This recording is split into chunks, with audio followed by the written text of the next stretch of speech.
Moroni, capitale des Comores, une ancienne colonie française dans l'océan Indien, l'un des pays les plus pauvres au monde. Situé entre Madagascar et la côte africaine, cet archipel de 4 îles, Grande Comore, Anjouan, Moélie et Mayotte, barre le canal du Mozambique, un lieu stratégique pour le trafic maritime. Un archipel marqué par la figure d'un homme à la réputation sulfureuse, Bob Denard, un mercenaire français. Au milieu des années 70, il va s'imposer comme la figure incontournable du pays et le marquer de son empreinte. On parle des Comores, on pense tout de suite à Bob Denard. Pour lui, je pense, c'est une des meilleures périodes de sa vie. Prince d'une île dont il aurait voulu être le roi, quelque part. Mais un roi qui laissera le souvenir d'un règne aux multiples zones d'ombre. Où sont les marques laissées par Bob Denard? Il n'y a rien. Rien n'est resté. Ancien militaire français, Bob Denard se met à son propre compte au début des années 60. Il joue alors les mercenaires partout où on a recours à ses services. Katanga, Yémen, Gabon. Le colonel, comme on l'appelle, enchaîne opérations coup de poing et missions de déstabilisation au service de la France. Sa première mission aux Comores remonte à l'année 1975. Ce sera pour lui le début d'une histoire fusionnelle entre un homme et des îles qu'il considère comme un paradis. J'ai l'intention de m'établir définitivement ici en tant que Comorien à part entière. Coup de foudre pour les Comores, mais aussi coup d'État à répétition. Car Denard est avant tout un aventurier. Un aventurier qui va marquer l'histoire de l'archipel au parfum. Il va façonner les institutions militaires et économiques du pays, faire et défaire les présidents, jusqu'à être considéré comme le sultan blanc des Comores.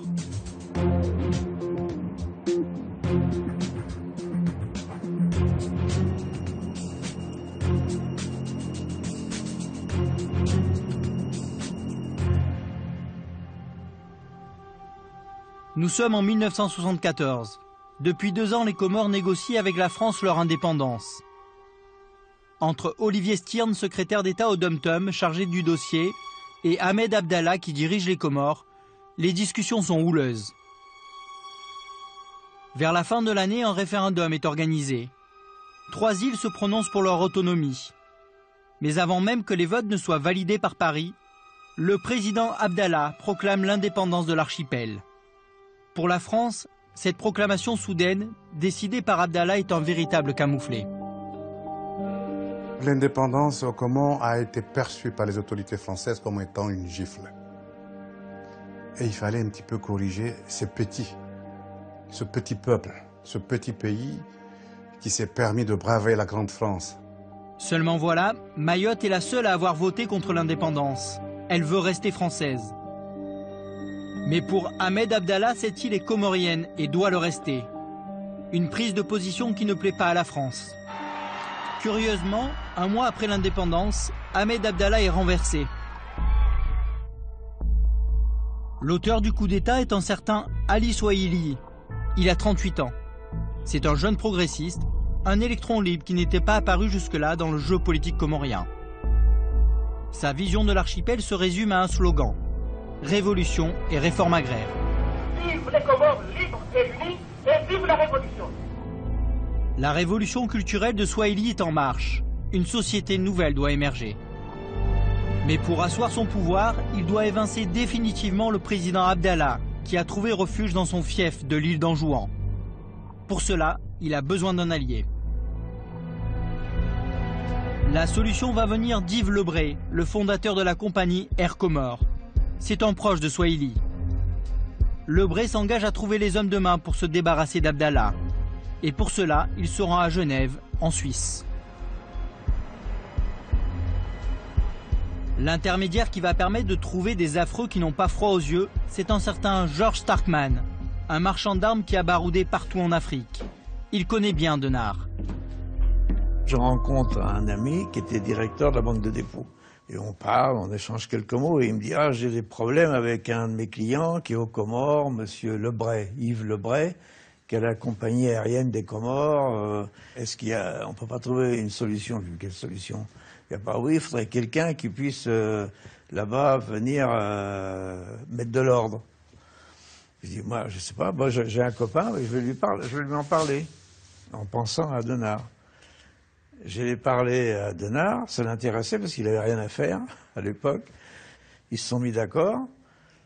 Lebray a mis à disposition un peu d'argent et Denard a monté son opération, qui était une opération minimum. Quand le colonel Denard s'envole pour les Comores, il embarque 300 fusils automatiques qu'il décharge dans l'aéroport de Moroni, surveillé par la gendarmerie mobile française qui ferme les yeux. Sur place, Denard recrute 200 Comoriens fidèles à Swahili. Avec 7 de ses hommes venus le rejoindre, ils entraînent une troupe débraillée et disparate. Une véritable cour des miracles, dira Denard.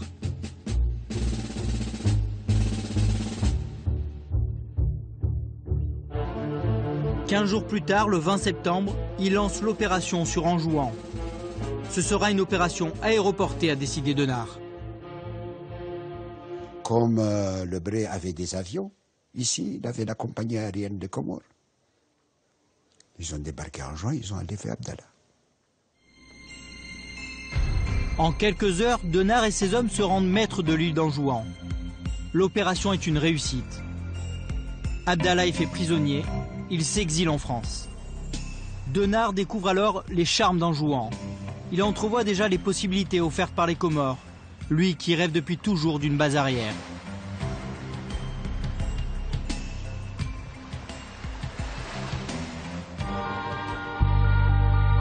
Conforté par Denard, Ali Swahili est le nouvel homme fort du pays. Fidèle à son programme, il s'appuie sur les masses populaires pour se débarrasser de la bourgeoisie. Pour mener à bien sa réforme agraire, l'ensemble des Comoriens est appelé au champ. Mais très vite, Bob Denard et la France s'inquiètent de la mise en place de la politique révolutionnaire de Swahili et de ses dérives marxistes. Au fur et à mesure de notre présence ici, on a vu que l'orientation politique changeait et qu'elle était contraire à nos convictions de toujours.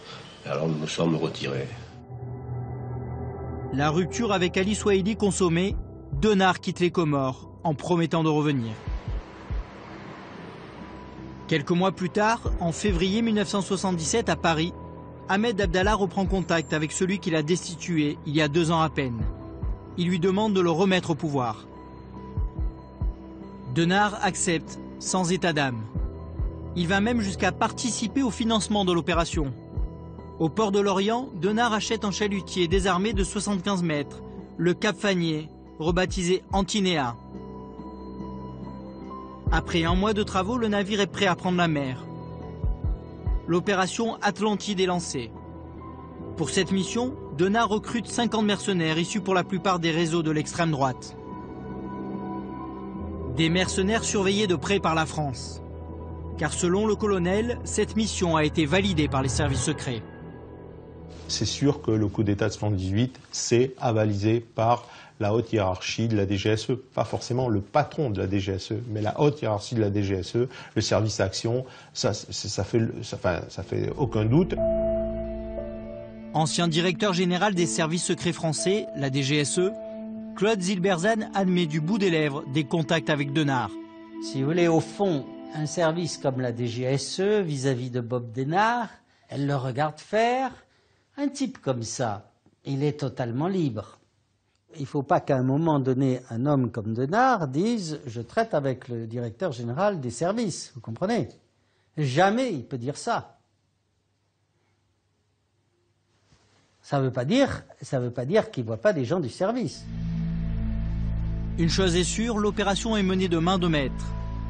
Mars 78, l'Antinéa quitte l'Orient. Il va contourner l'Afrique pour rejoindre les Comores, sous couvert d'une mission scientifique.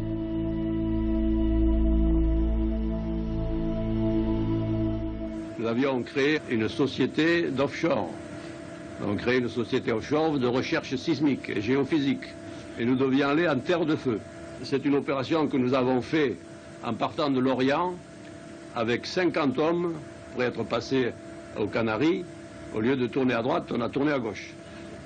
Et nous avons doublé le cap de Bonne-Espérance pour arriver aux Comores le matin du 13 mai. Après 23 jours de mer, Moroni est en vue. L'objectif, la plage d'Itsandra. L'opération est lancée dans la nuit du 13 mai. Bob Denard est à la manœuvre. À bord de pneumatiques, les commandos débarquent. 50 hommes armés investissent la ville. Nous avons réussi, en 4 heures de temps, nous avons rendu maître de la capitale et fait prisonnier le président, fait prisonnier tout le monde. Ali Swahili, celui que Denard avait aidé à mettre en place, sera tué quelques semaines plus tard lors d'une tentative d'évasion.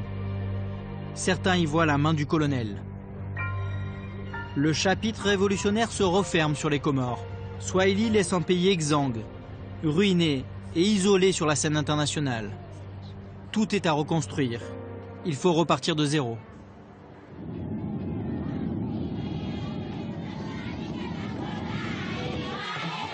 À son retour d'exil, c'est en héros qu'Ahmed Abdallah est accueilli.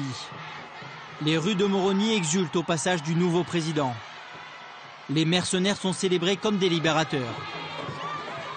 Bob Denard est acclamé par une foule en liesse. Il a 50 ans. Il vient de trouver le pays où poser son barda. Pour Ahmed Abdallah, c'est le début d'un long règne qui va durer 12 ans. Une période durant laquelle il va devoir composer avec Denard et ses mercenaires. L'accueil de la population que j'ai libérée ont fait que si je voulais rester dans l'ombre au départ, je ne peux plus le faire maintenant parce qu'il y a trop de chaleur humaine, ça devient un problème sentimental et j'ai l'intention de m'établir définitivement ici en tant que Comorien à part entière. Bob Denard, à ce moment-là, voulait en tout cas faire des Comores une sorte de paradis de l'océan Indien. Rêve d'un homme qui est en fin de carrière et qui, finalement, veut couronner cette carrière par une implantation dans une île dont il sera, en quelque sorte, peut-être pas le prince ou le roi, mais au moins celui qui va l'aider à aller vers l'avant. Là, il n'était plus vraiment mercenaire. Il était le conseiller du président Abdallah et, comme conseiller du président Abdallah, celui qui voulait faire des Comores vraiment une place forte de l'océan Indien. Il avait une vieille idée depuis déjà quelques années, c'était de créer une base arrière pour ses opérations. Donc il avait cette idée de trouver une base fixe à partir de laquelle il puisse installer ses troupes, entre guillemets, et puis projeter de nouvelles opérations pour ses commanditaires. Et il s'est avéré que ses intérêts, ou cette idée ou ce projet qu'il avait, ont coïncidé avec le désir du président Abdallah de s'entourer de gens sur lesquels il puisse compter et qui pouvaient le protéger eux aussi de façon durable. Donc il y a eu une conjonction de deux volontés, et ça a bien fonctionné puisque le président Abdallah, après avoir été remis au pouvoir finalement, a accepté qu'il y ait une création d'une garde présidentielle formée de Comoriens et encadrée par des cadres francophones, disons. Bob Denard commence à recruter. Il veut faire de la garde présidentielle, la GP, une troupe d'élite chargée de protéger le président Abdallah et assurer la stabilité du pays. Reste à financer ce corps d'armée. La France n'est pas disposée à entretenir une garde prétorienne noire encadrée par des mercenaires blancs. Denard doit trouver de nouveaux partenaires financiers. Et qui paye ça? C'est l'Afrique du Sud toute seule. Alors l'Afrique du Sud qui le fait pour des raisons propres, c'est-à-dire une part, on a déterminé à l'époque que le salaire des mercenaires français était financé à la fois par les services secrets militaires sud-africains à 75% et à 25% par le ministère des Affaires étrangères. À l'époque, c'était Pik Botha qui était ministre. Alors, bon, les raisons, chacun a ses propres raisons dans cette affaire-là. L'Afrique du Sud, qui pratique un régime d'apartheid, est soumis à un embargo international. Les Comores vont lui permettre de le contourner. L'archipel occupe également une position stratégique au large du Mozambique, un pays dirigé par un gouvernement marxiste auquel les Sud-Africains mènent une lutte sans merci. Les Sud-Africains ont vu quel était leur intérêt de disposer je dirais, d'une plateforme amie dans l'océan Indien. Donc le deal a été assez rapidement agréé. D'un côté, les Sud-Africains finançaient et équipaient la garde présidentielle. En retour, Bob Denard et la garde présidentielle allaient donner certaines facilités aux Sud-Africains. Pour les pro-apartheid, Denard et ses hommes, qui ne cachent pas leur sympathie pour les idéaux d'extrême droite, sont des alliés rêvés. L'un des principaux lieutenants de Denard, François-Xavier Sidos, commandait l'une des 3 compagnies de combat de la garde présidentielle. Il était chargé de la formation des sous-officiers comoriens. L'équipement venait pour une part d'Afrique du Sud, beaucoup d'armements récupérés en Angola par exemple. Ce qu'il faut savoir que c'est l'Afrique du Sud et la France avaient, disons, négocié de façon à ce que l'Afrique du Sud prenne en charge du fonctionnement de la garde présidentielle. Et les Sud-Africains avaient installé une station d'écoute en Grande Comore. La France avait laissé faire l'Afrique du Sud en échange, pour schématiser, pour simplifier, en échange du financement de la garde présidentielle. L'argent sud-africain coule à flot et bientôt les effectifs de la garde présidentielle atteignent 500 hommes, encadrés par une quarantaine d'instructeurs européens qui en font une armée redoutable.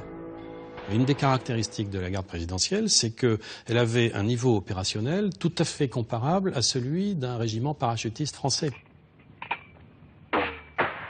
Elle a formé un encadrement de sous-officiers puis d'officiers performants, avec un niveau réel, intéressant. Et ça en faisait une unité militaire vraiment performante.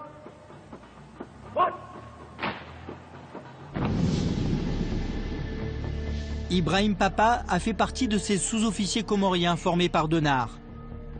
Chef de groupe au sein de la première compagnie, il a passé 20 ans au sein de la garde présidentielle. Il a très bien connu Bob Denard et ses adjoints. C'est les 3 chefs. C'est l'adjoint de Denard, c'est le chef opérationnel militaire, Hoffman, capitaine Jean-Pierre, c'est le 3e bureau, c'est le Denard. Je suis fier que je suis un soldat de Bob Denard. Spécialisé dans les armes lourdes, Ibrahim Papa a gravi tous les échelons de la GP au cours de sa carrière, jusqu'à en devenir un soldat d'élite et un sous-officier respecté. Le diplôme, c'est le diplôme que j'ai reçu le moment qu'on était parti pour spécialiser les armes lourdes. J'ai eu le diplôme comme quoi j'ai reçu l'examen des mortiers tactiques et techniques. Ibrahim tient à nous montrer l'endroit où il a manœuvré et où il s'est entraîné avec sa compagnie pendant des années sur les hauteurs de Moroni, en pleine montagne, à l'abri des regards indiscrets. Ici, on fait des combats, on fait des embuscades, surtout sur la route qui était vraiment beau pour faire des embuscades en cas de guerre, de nous montrer les dangers dans une piste.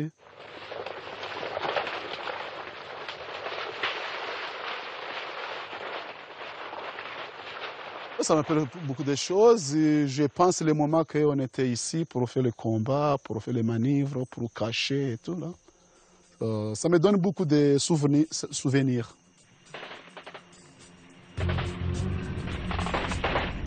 À la tête de la garde présidentielle, Bob Denard a réussi à s'imposer comme l'acteur central du jeu politique comorien. Il est le garant de la stabilité du pays et de la sécurité du président. Mais Denard a d'autres projets pour son pays d'adoption. Pour les accomplir, il troque l'uniforme pour le costume d'homme d'affaires et multiplie les séjours en Afrique du Sud en quête de financement. Le mercenaire se fait entrepreneur. Les Comores, pour lui, ont été d'emblée le lieu où il voulait construire quelque chose. Il m'a toujours dit finalement que les Comores avaient été le lieu où le mercenaire devait également se faire fermier, devait également construire, devait également penser aux habitants. Autrement dit, il y avait là une nouvelle dimension du mercenariat pour lui. Et cette garde présidentielle serait le groupe qui montrerait la voie de ce qu'il fallait faire pour les Comores. C'est ainsi qu'il a fait une ferme modèle, c'est ainsi qu'il aurait vraiment voulu devenir une sorte de gentleman farmer, en abandonnant les vieilles traditions du mercenariat. La force tranquille militaire, on va dire, est utilisée principalement pour assurer un certain nombre de missions de développement, mais de vrai développement. Un de ces axes d'effort, c'est la mise en place de la ferme pilote de Sangani. Les compagnies de la garde présidentielle se relayent tout là-haut, sur la montagne, pour creuser et construire un impluvium, parce que la Grande Comore est une île volcanique, il n'y a pas de cours d'eau, donc il faut recueillir l'eau de pluie. Ça veut dire un impluvium pour pouvoir irriguer les cultures, des constructions, la mise en place de systèmes de culture, d'élevage, voilà. Et la ferme de Sangani devient une ferme pilote qui fonctionne et qui prouve à tout le monde qu'il est possible de faire quelque chose pour donner une certaine autosuffisance alimentaire aux Comores. Mohamed Saïd a été l'un des contremaîtres embauchés à la ferme de Sangani. Bonjour, Monsieur le Président. Il en a assuré le fonctionnement et le développement pendant une dizaine d'années. Formé par les ingénieurs sud-africains dépêchés à Moroni, Mohamed a vu les millions affluer et le rêve de Denard prendre forme. Avant 1980, la ferme Sangani, on peut dire que ce n'est pas un morceau de terre comorienne. On peut dire que c'est peut-être un morceau qui vient de l'extérieur. Parce que tout est mécanisé. J'ai planté la pomme de terre mécaniquement, j'ai récolté mécaniquement, j'ai planté les maïs mécaniquement, j'ai récolté mécaniquement, tout est mécanique. En quelques mois, Bob Denard fait de cette exploitation de 500 hectares une ferme ultra-moderne qui emploie 300 personnes. Sur les marchés de Moroni commencent à apparaître les produits de la ferme de Sangani. Les Comores connaissent un embryon de développement économique et bientôt des hôtels apparaissent dans l'archipel. Son rôle à l'époque est de construire et de mener à bien des projets de développement. C'est ainsi que sont construits des hôtels, principalement deux, sur la côte à proximité de la capitale, à proximité de Moroni, Itsandra, et au nord à Galawa, qui sont des complexes hôteliers qui vont permettre de développer le tourisme. Au nord de l'île, à 30 km de Moroni, à Mitsamiouli, au bord d'une plage de sable blanc, l'hôtel Galawa voit le jour. Un immense complexe hôtelier de luxe de 250 chambres accueille désormais les vacanciers sud-africains. Toute une économie liée au tourisme apparaît.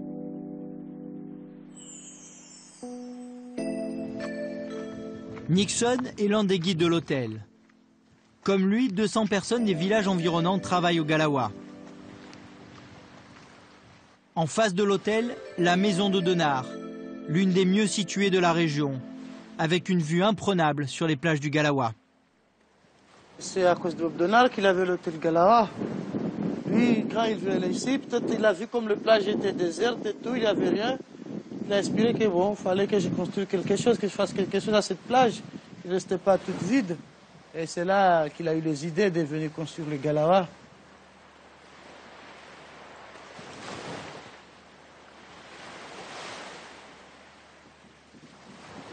Je veux dire merci à Bob Denard parce qu'à cause de lui, on avait le Galawa. Et après le Galawa, on a fait beaucoup de connaissances des gens de l'extérieur, des Sud-Africains, des Allemands, des Américains.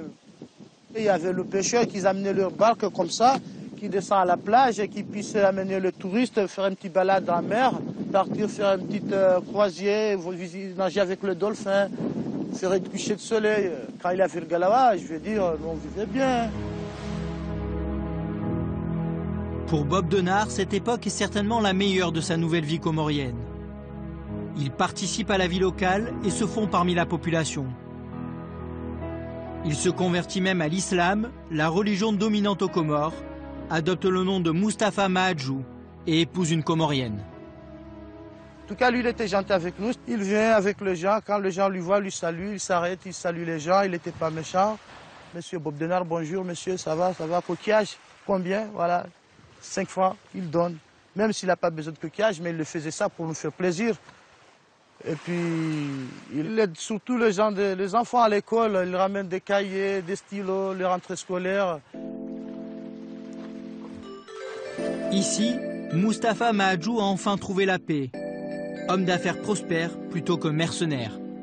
C'est la période dorée. C'est formidable quand même pour un mercenaire. Vraiment, c'est la belle vie, quoi. C'est l'image du corsaire. C'est ce qui a donné cette illusion que ces mercenaires étaient des corsaires au grand cœur et que, bon, voilà, ils y allaient non pas pour le côté sombre de l'affaire, mais pour le côté doré, le soleil. Et puis l'argent coule suffisamment à flot. Mais cette période dorée ne va pas durer. La réussite de Denard dérange. Ses détracteurs dénoncent sa mainmise économique, politique et militaire sur le pays. La population, qui jusque-là s'était accommodée de sa présence et de celle de ses mercenaires, commence à réclamer son départ. La contestation monte, la révolte gronde. Le mal est fait, c'est-à-dire qu'ils deviennent impopulaires. De plus en plus, ils prennent du pouvoir, de plus en plus, ils sont apparents, de plus en plus, ils s'affichent. C'est-à-dire qu'y compris dans la deuxième phase, Denard s'installe, est présent en permanence là-bas. Ils font des réceptions, ils prennent des femmes locales pour certains d'entre eux. Ils commencent à avoir un sentiment de toute puissance alors qu'au début ils étaient extrêmement discrets et ont une accumulation d'incidents. Le type qui se fait rabrouer dans un match de football, il casse la gueule au truc autour, ou qui est mal servi dans un restaurant, la GP des boules. Enfin, des choses qui finissent par vraiment exaspérer à la fois la population locale et la classe politique locale. Ce mercenariat avait des responsabilités militaires, mais aussi économiques. Et après, on s'est rendu compte qu'il dépassait les instructions, leurs prérogatives. La sonnette d'alarme est venue des Comores même,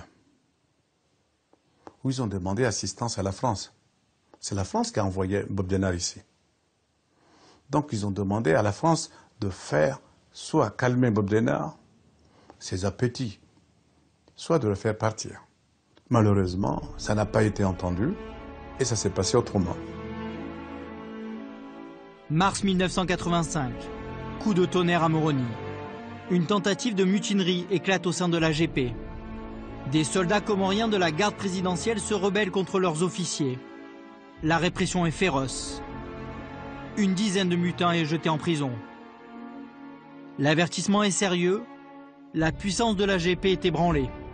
Le pouvoir de Denard est en train de vaciller. Hassani Adili se souvient de cette période charnière du milieu des années 80. Il explique les raisons de la montée du mécontentement et de la fracture avec la population. Le mercenariat avec les Comoriens, ça a conduit à deux mondes parallèles. Il y avait les Comoriens d'un côté et les mercenaires de l'autre. Des mercenaires qui avaient tout et des Comoriens qui étaient pauvres. Simplement, il n'y avait pas de lien. C'était des gens qui se sont fabriqués une loi à eux. Eux, ils avaient tout, nous, on n'avait rien. Ils avaient le pouvoir, on ne l'avait pas. On ne pourrait même pas oser, dès qu'ils rentrent, même par exemple, soi-disant pour un effet banal, s'ils rentrent dans une boutique, il fallait s'écarter pour qu'on les laisse se servir d'abord. Cela ne veut pas dire que c'était pas du tout bien. Eux, ils étaient armés, nous, on n'était pas armés. Donc on était complètement, disons, livrés à nous-mêmes, parce que c'était eux la loi, et on ne pourrait plus rien faire. Donc notre pays a régressé. Finalement, qu'est-ce qu'on peut dire? L'État lui-même, à ma connaissance, d'après ce que je voyais, n'avait aucun pouvoir sur eux. Il y avait l'État d'un côté, les citoyens de l'autre, et puis les mercenaires du troisième côté. Des rumeurs d'exactions et de torture commencent à courir. Le divorce entre les Comoriens et les mercenaires est consommé. C'est à cette époque qu'Ali, le frère d'Hassani, est tué dans des circonstances troubles. Il avait 24 ans.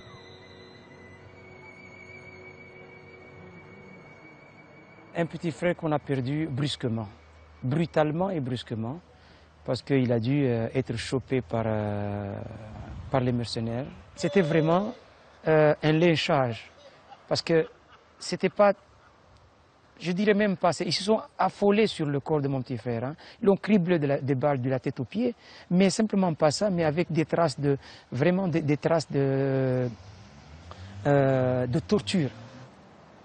Mon vrai problème, c'est quoi? C'est que jusqu'à maintenant, je n'ai pas fait le deuil.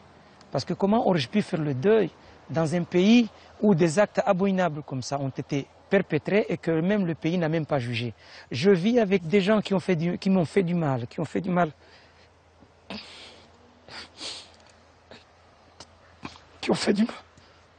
à un frère dont je ne le connais pas, le visage, que je risque de les aborder, d'être avec eux, sans les connaître. Donc, ça me fait mal, À Moroni, les témoignages comme celui d'Hassani se multiplient. Ils commencent à inquiéter les pays qui soutiennent Denard. Surtout les Sud-Africains, engagés dans des pourparlers pour mettre fin au régime d'apartheid. Dans cette quête de respectabilité, l'attitude de l'AGP commence à faire tâche. On commence à avoir des déclarations des diplomates sud-africains critiquant le comportement de la garde présidentielle aux Comores, ce qu'on n'avait pas avant. Les mercenaires, ça commence à faire véritablement moche dans le paysage. Si ce modèle de coopération tourne en eau de boudin, parce que les mercenaires qu'ils financent commencent à faire des trucs un peu trop voyants localement, des conneries, sont très impopulaires, ils s'aperçoivent que ça va leur revenir en boomerang, ça va être extrêmement dangereux pour eux, et donc ils préfèrent commencer à prendre leur distance. L'AGP était quand même, c'était devenu on va dire un anachronisme. C'est une des dernières gardes présidentielles mises en place par la France, ou quasiment. Elle était assez souvent l'objet de critiques médiatiques, le plus souvent non fondées d'ailleurs. Denard essaie de reprendre en main la garde présidentielle, mais là, il court après, il est toujours en train de courir après un coup de retard là. C'est-à-dire que les changements viennent de partout, la France, l'Afrique du Sud, donc il y a beaucoup trop de modifications pour qu'il puisse gérer. Localement, il pensait être les rois de l'archipel, ils commencent à être haïs par tout le monde. Donc bon, ça fait beaucoup pour qu'ils puissent gérer leur maintien au pouvoir. Les jours de Denard à la tête de l'AGP sont comptés. Ses principaux bailleurs de fonds lui tournent le dos. Les salaires des soldats et des mercenaires ne sont plus versés. Paris décide de le lâcher une bonne fois pour toutes. On décide à l'époque d'assainir un certain nombre de situations, et parmi ces situations, il y a celle des Comores, de ne plus être lié à des choses, à des france-africaneries un peu sordides, un peu minables. Aux abois, Denard tente un dernier coup. Le 6 juillet 1989, date anniversaire de l'indépendance, il fait défiler la garde présidentielle en armes dans les rues de Moroni. Denard fait étalage de sa force et montre que rien ne peut se faire sans son accord. Ce qui gênait plus la France, c'était pas tellement la présence de, entre guillemets, mercenaires, c'était plus l'existence d'une force militaire, la force militaire que représentait la garde présidentielle, qui aurait pu être mise dans des mains exclusivement comoriennes. Et je crois que le vrai problème était là. Le 26 novembre 1989 au soir, tout s'accélère. Le président Abdallah est assassiné dans son bureau, en présence de Denard et de 2 de ses hommes. Abdallah est pressuré aussi pour se débarrasser des mercenaires. Et donc les autres voient bien que le temps est compté. Et c'est là où il y a l'assassinat d'Abdallah dans son cabinet. Alors là, bon, il y a plusieurs thèses possibles. On n'a rien de prouvé. Ce que l'on sait, c'est que dans une pièce se trouve le président Abdallah, Bob Denard, 2 de ses hommes, et qu'il y a une discussion qui est animée. Cette discussion animée provoque l'entrée d'un garde du corps du président Abdallah, qui croit le président menacé, arme, tire, rate Denard pour une raison inconnue, et sa balle tue le président Abdallah. C'est l'exposé des événements que donne Bob Denard à l'époque. 23 ans plus tard, le fils du président assassiné, Salim Abdallah, revient sur ce drame, avec distance et ironie. Vous savez, je n'étais pas dans la pièce. Mais la réponse, vous l'avez. Il y avait 2 Comoriens dans la pièce. Et 3 Français. Les Français en sortent vivants. Et les 2 Comoriens morts. Et on veut faire comprendre, c'est faisable, hein, c'est possible, que les 2 Comoriens se sont entretués. On veut faire comprendre et admettre, ils se sont entretués et ceux qui avaient la garde d'un des Comoriens n'a même pas été blessé. Aucun. Donc la réponse, je ne l'ai pas, je n'étais pas dans la pièce, mais ça me paraît bizarre. Et en tant que fils, tout ce qu'on me donne conversion, j'accepte.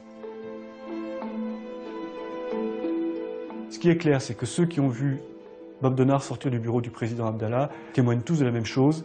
Il était absolument hors de lui et il savait qu'il venait de perdre, je dirais, la clé de son maintien aux Comores. Coupable ou pas, mystère. Mais une chose est sûre, à Moroni les dés sont jetés. Le départ de Bob Denard est désormais inéluctable. D'autant que la population comorienne manifeste désormais ouvertement son hostilité. La France et la République sud-africaine s'accordent sur un point. Il est temps de mettre un terme au règne de Denard sur les Comores. Michel Rocard, alors Premier ministre, prend personnellement les choses en main. Nous saisissons nos services spéciaux. Je saisis les services spéciaux pour voir ce qu'on peut faire avec cette bande d'énervés mercenaires qui voulaient contrôler un petit État pour avoir une base probablement mafieuse ou d'exportation de mercenaires ailleurs, enfin je n'en sais rien. Je n'ai plus entendu parler de rien, ce qui veut dire que les services spéciaux ont superbement travaillé. On est d'accord avec les RSA pour dire que le temps de M. Denard là-bas est terminé. Et donc, voilà, on négocie avec M. Denard son départ honorable.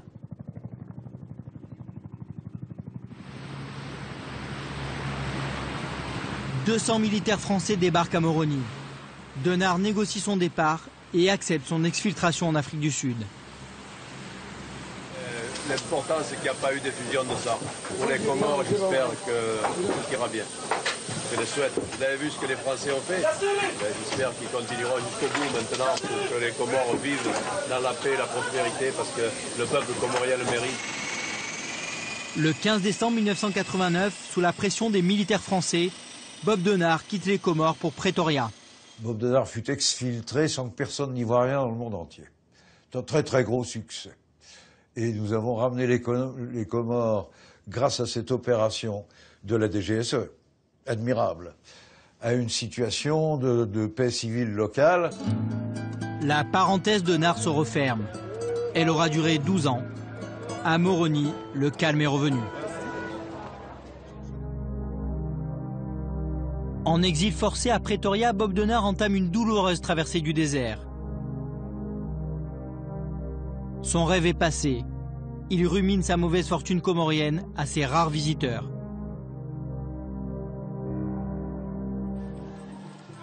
Aux Comores, en 1990, de nouvelles élections ont porté au pouvoir un nouveau président, Mohamed Johar, qui est loin de faire l'unanimité. Une tentative de coup d'État avorte 2 ans plus tard.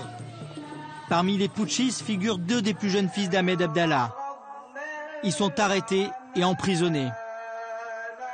Ironie du sort, pour faire libérer ces 2 jeunes frères, le fils aîné de l'ancien président Abdallah reprend contact avec Denard, pourtant mis en cause dans l'assassinat de son père. J'ai sollicité Bob Denard parce qu'on m'a dit que c'était la seule solution. Je n'ai pas sollicité Bob Denard comme ça, parce que il y avait ce problème de conscience, la mémoire de notre père déjà décédé,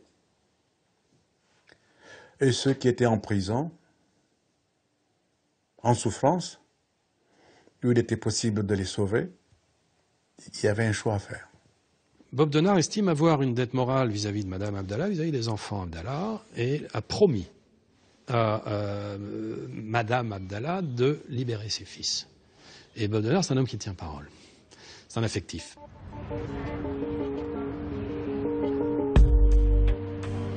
Juin 1994, Genève. Jean-Claude Sanchez, un ancien parachutiste reconverti dans le renseignement, est contacté par Denard.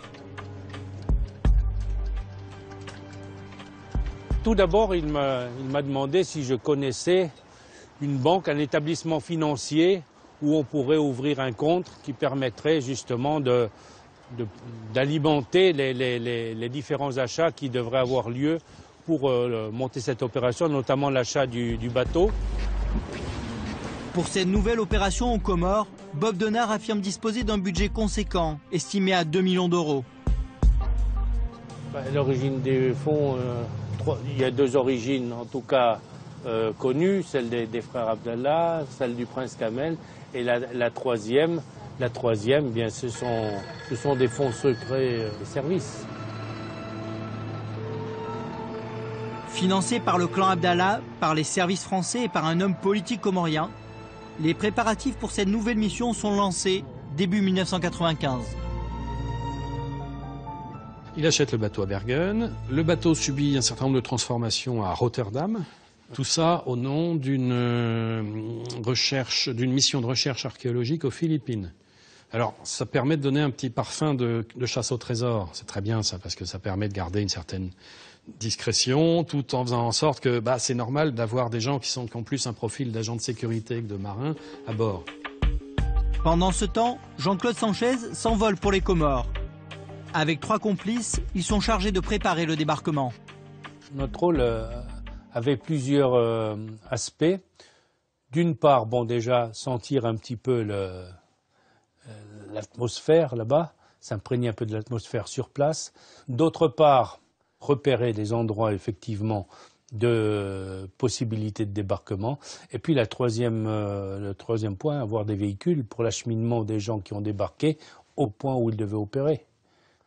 C'était pendant les 15 jours que nous avons passés en repérage, où nous jouions les touristes.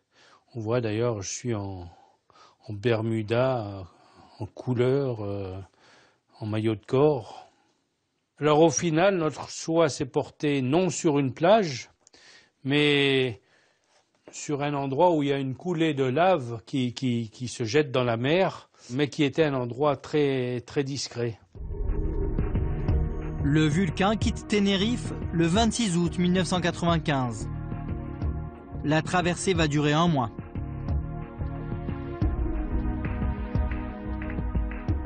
Arrivé avant le Cap, par le travers de Windhoek, qui est la capitale namibienne, le bateau, qui n'est pas très très loin des côtes, est survolé par un avion de patrouille maritime sud-africain. Très basse altitude, battement d'ailes. Ah, vous êtes là, c'est normal, bonjour, au revoir. Donc, si vous voulez, ça nous donne quand même la certitude que cette opération, elle est connue du monde entier, enfin au moins des gens qui doivent la connaître, et qu'il n'y a pas de problème. Le 27 septembre 1995, à 1h30, Denard, à la tête d'un commando de 30 hommes, débarque dans la crique du Trou Charmant, balisé par Jean-Claude Sanchez et son équipe. Le plan se déroule comme prévu. Le groupe, chargé des repérages, embarque les hommes dans les 4x4 loués sur place. Bob Denard est de retour aux Comores. Et alors là, c'est incroyable. L'explosion de joie, les gens qui disent « Ah, c'est vous, c'est fantastique ». Il n'y a pas un coup de feu. Il n'y a pas un coup de feu. Tout le monde, voilà, les gens sont contents, rayonnant de bonheur. Le patron est revenu. Comme en 1978, l'opération est un succès. Denard est accueilli sous les acclamations. Il a repris les Comores, capturé le président Djohar et libéré les fils du président Abdallah. Grand reporter à VSD, Christophe Gauthier est le premier journaliste à se rendre à Moroni, quelques jours après le coup d'État. Sur place, il découvre une capitale étrangement calme. Les rues sont vides, les Comoriens sont dans l'attente. L'activité est très ralentie. Et elle est d'autant plus ralentie que dès le dimanche soir, donc soit 4 jours après le coup d'État, la rumeur d'une intervention française parvient à Moroni. Et en effet, la France s'apprête à intervenir. Ordre a été donné de ne pas laisser passer ce nouveau coup d'État. Le coup d'État de trop fomenté par Denard et ses hommes. Un corps expéditionnaire composé de troupes d'élite est envoyé sur place. 800 hommes débarquent à Moroni. Et patatras, alors que Alain Juppé, Premier ministre, avait déclaré « il n'y aura pas d'intervention française », bruit d'avions nocturnes, largage de quelques chuteurs opérationnels chargés de baliser le terrain, débarquement de l'armée française. Visiblement, le gouvernement n'était pas prêt à discuter. Et c'est pour ça qu'on déploie une armada gigantesque, on envoie franchement des troupes d'élite. Hein. Et quand les premiers soldats français mettent le pied sur le sol comorien, ils ouvrent le feu pour dire que voilà, c'est du sérieux, qu'il n'est pas question de discuter. Et si les mercenaires ne se rendent pas, l'armée française tirera. En coulisses, les négociations débutent. Denard mesure la détermination française. Il n'y a jamais de dernier baroud. Tant qu'il y a la vie, il y a la vie qui tourne. Et le baroud, il est bien vrai que ça fait depuis 1945 qu'il est peut-être temps de raccrocher, mais qui peut dire hein. Denard comprend qu'il est pris au piège et que sa vie et celle de ses hommes sont directement menacées. Reclus dans la caserne de Kandani, il décide d'ouvrir les portes à la presse et de mettre en scène sa sortie. Les journalistes arrivent à rentrer dans le camp, la conférence de presse a lieu et Denard leur dit, écoutez, voilà, visiblement les ordres de l'armée française sont attaqués, il va y avoir un bain de sang. Si vous êtes là, vous pourrez en témoigner et peut-être que vous allez nous aider à éviter le bain de sang si vous restez là. Une chose est certaine, c'est que la presse a servi de rempart et que, du coup, la reddition s'est faite avec le sens militaire, comme Bob Denard l'attendait. C'est-à-dire qu'on traite bien ses officiers, qu'ils ne soient pas menottés tout de suite. Voilà, il a donné sa parole d'officier, il a donné sa parole d'homme que ça se passerait bien. Et au final, je crois que la reddition s'est plutôt bien passée.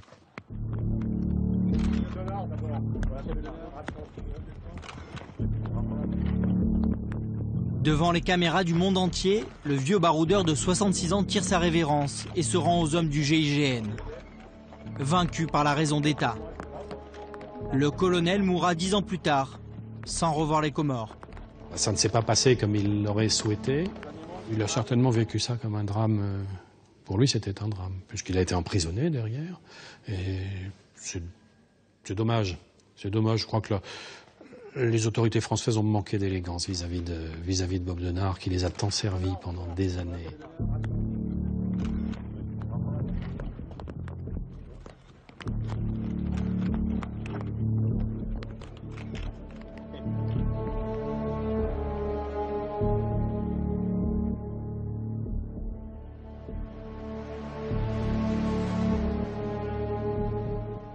Quinze ans plus tard, il ne reste rien de l'héritage de Bob Denard. L'immense complexe hôtelier de Mitsamiouli a disparu, comme rayé de la carte. Dans les jardins de ce qui était le Galawa, les chèvres et les zébus ont remplacé les riches touristes sud-africains. Nixon, l'ancien guide touristique, a connu les années fastes de l'hôtel. Comme quelques Comoriens privilégiés, il a profité de la manne financière apportée par Bob Denard. Une époque à jamais révolue.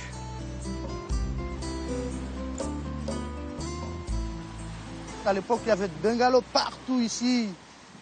On n'imagine pas, mais maintenant tout est fini, il n'y en a plus. Il n'y a plus l'ambiance comme à l'époque. À l'époque, le village vivait mieux. Quand il y avait le Galawa, la vie était géniale. C'était la vie en rose, les années de Galawa et Bob Denard. Mais comme tous ces deux personnes, il n'y a plus le Galawa, il n'y a plus Bob Denard, qu'est-ce qu'il y a à Comores? C'est juste le misère, je veux dire. À la ferme de Sangani, la nature a repris ses droits. De l'exploitation agricole ultramoderne, il ne subsiste que des ruines. Cette expérience de la modernité, inédite dans l'archipel et incarnée par Denard, a été effacée de la mémoire des Comoriens. Un véritable gâchis pour Ibrahim. Ça, je pleure puisque le moment que Denard il a construit bien ici, qu'on trouve comme ça, pour moi ça m'a fait mal. Parce que normalement on doit garder pour nous. Ça ne va pas du tout.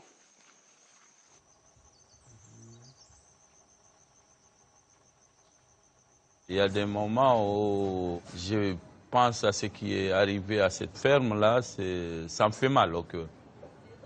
Denard, laissons le côté mercenaire, mais voyons les choses positives qu'il a essayé de créer dans ce pays.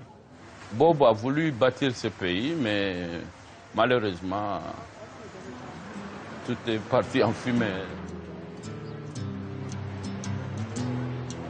Pour tous les autres, tous les oubliés du mirage économique de Bob Denard, la période mercenaire reste une expérience douloureuse, durant laquelle on les a dépossédés de leur histoire. Denard et les mercenaires, est-ce qu'ils sont encore dans la tête des Comoriens? Je pense que oui. Je pense que cela relève du traumatisme colonial. Aujourd'hui, on parle de néocolonialisme. Je crois que ça n'a pas tellement changé pour nous, on s'est enfoncé un peu plus.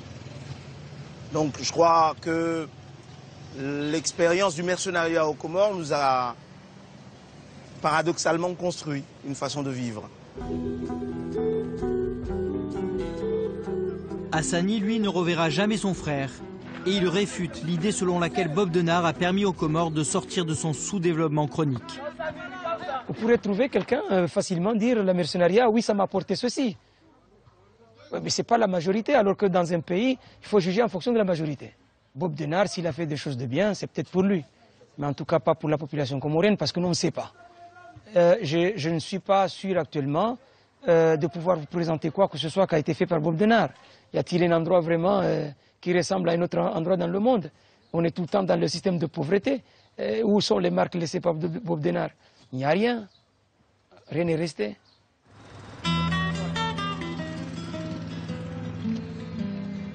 Voilà 17 ans que Bob Denard a quitté les Comores. Depuis, l'archipel a essuyé une quinzaine de putschs. Le pays reste aujourd'hui encore traumatisé par le passage du colonel, mercenaire de la France et affairiste. Il caressait le rêve de développer l'archipel et de finir sa vie, loin du tumulte des champs de bataille. Un rêve duquel les Comoriens ont été d'emblée exclus. Aujourd'hui encore, l'archipel des Comores est l'un des pays les plus pauvres au monde, sans véritable espoir de changement immédiat.